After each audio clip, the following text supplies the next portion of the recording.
We're going to look at some gruesome grammar now, and I've called it gruesome grammar because sometimes it's hard to remember every single little thing, and there's so many exceptions in English. So reading does help, and sometimes you just simply have to learn it. So let's begin to revise and refresh. We begin with plurals. More than one, we know what plurals means. So normally people just start adding s's, and this can be perfect because chair becomes chairs, that's the plural. Table becomes tables. Flower becomes flowers. Boy becomes boys. And if you keep going on like that, you might run into some problems. Can you imagine if I went round and said, now I have 30 childs in my class?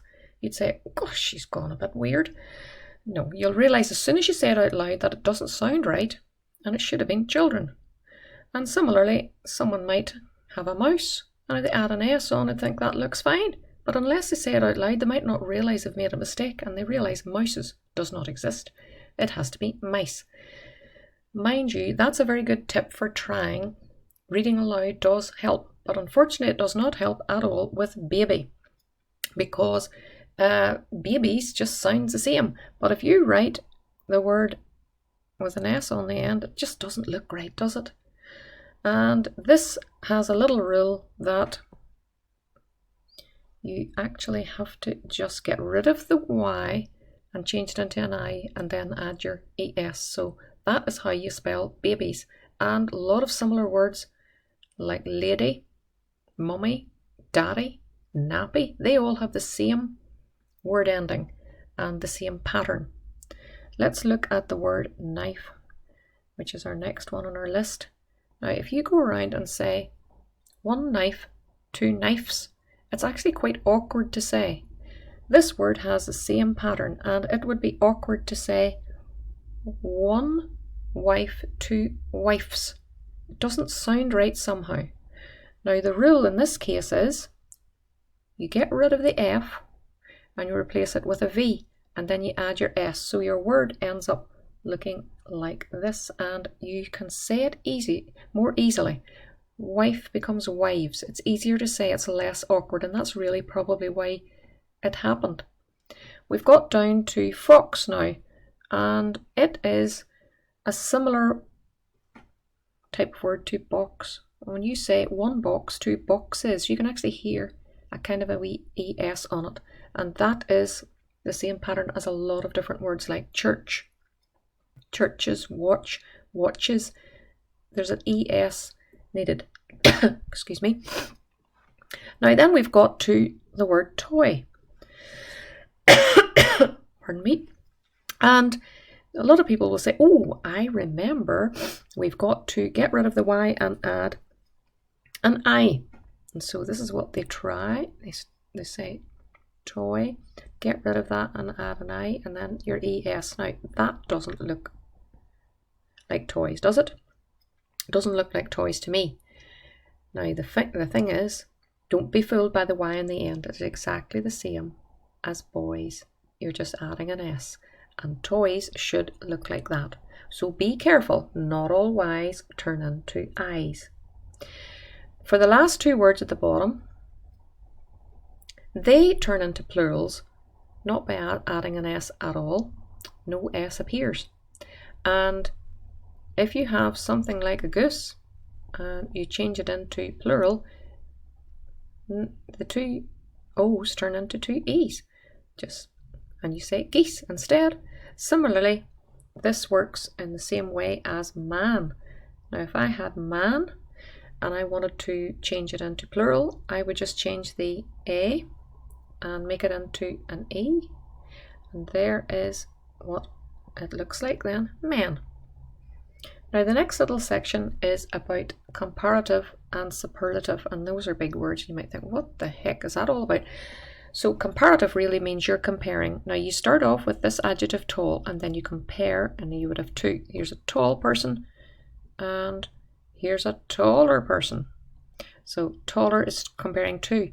And then when it comes to the superlative, that means they're the tallest person. Just a tiny bit, but he's the tallest person. They're all tall, but this one is the tallest. So we look at big And you might just think, right, well, I'm just going to add, like I did for tall and taller, an ER and EST at the end. Well, that won't work in this case because you have to do something first. It works the same way as this word, wet. You will notice what happens. The last two, the letters have doubled up. So we have two T's instead of just one. So it becomes wetter for its comparison. And then for the superlative, similarly, two T's. So be careful with words like that.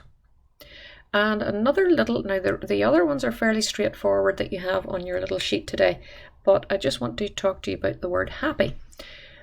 Just like baby, when you change that into comparative and superlative, the happy is the adjective, but the person becomes happier, or you are happier than he is.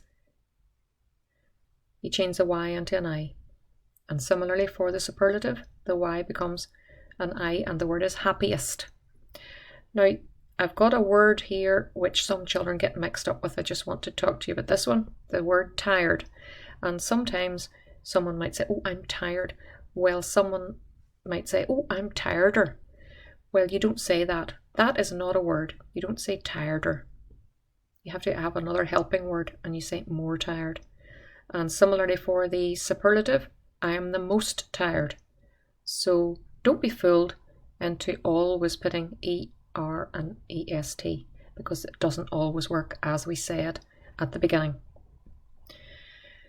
Adding ing to words, same rules apply as IES.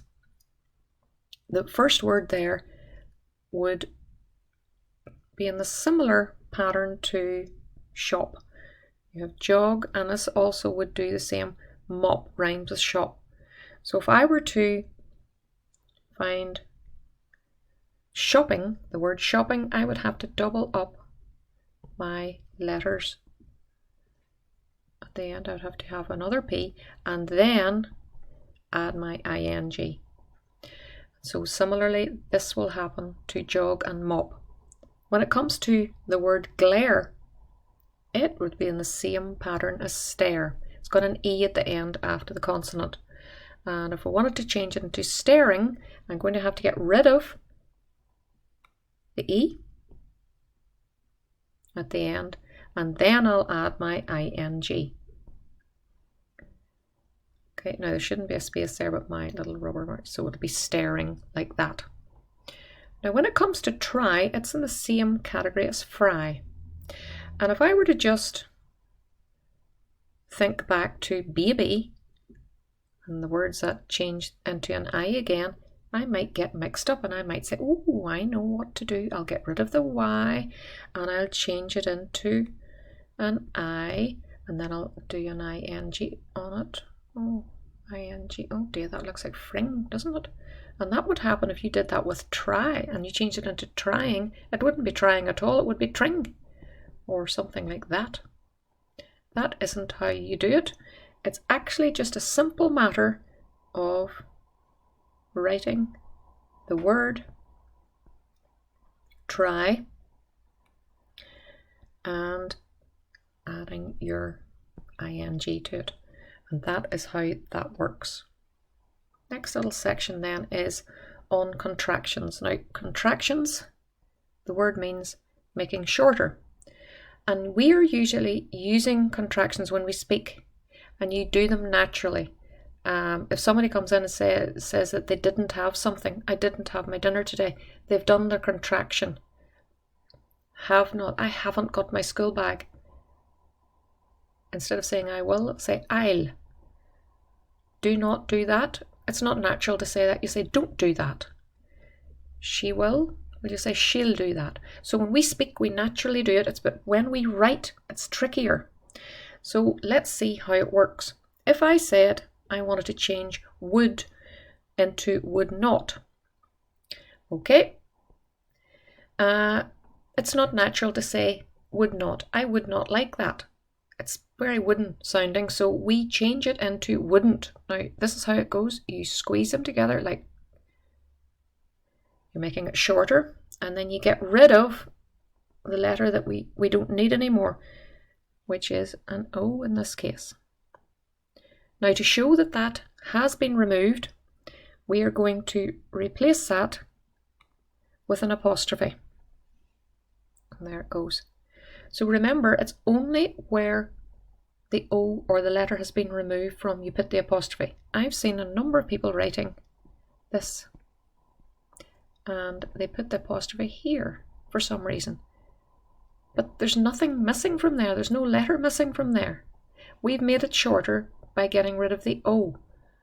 So be careful with that. So you basically just squeeze them together. So has not, you would squeeze it together like that. Then you get rid of the letter you don't need now, which is the O again, and you replace it with an apostrophe, and there it is. And it's really just to show that something has been taken out. So that's what a contraction is.